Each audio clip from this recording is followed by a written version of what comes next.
Your Mac Mini, whether M1, M2, M3, or M4, might look fine, but it keeps saying your storage is full, slowing everything down.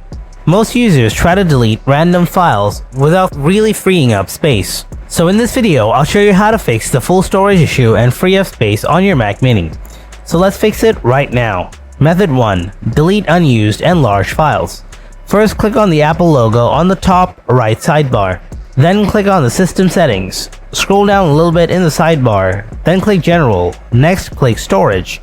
If you look below, you will see some categories like Apps, Documents, Photos, and System Data. If you click on the eye icon next to some categories like Application, you will see the apps. Now find the unused and large apps, and then delete these apps. Now go back and click on the eye icon next to Documents, find the large files, and delete them. In this way, free up the trash category as well. Method 2. Delete temp files or temp cache. Click on the Go from the top menu bar, then click the Go to Folder option below.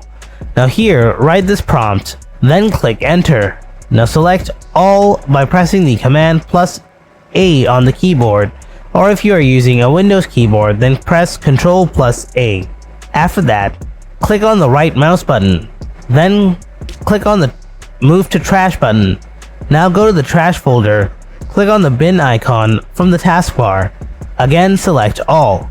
Now click on the right mouse button. Click on the Empty Trash. Now again, click on the Empty Trash to confirm. And there you have it. This is how you can fix the full storage issue and free up space on your Mac Mini M1, M2, M3, or M4. Thanks for watching, and I'll see you in the next video.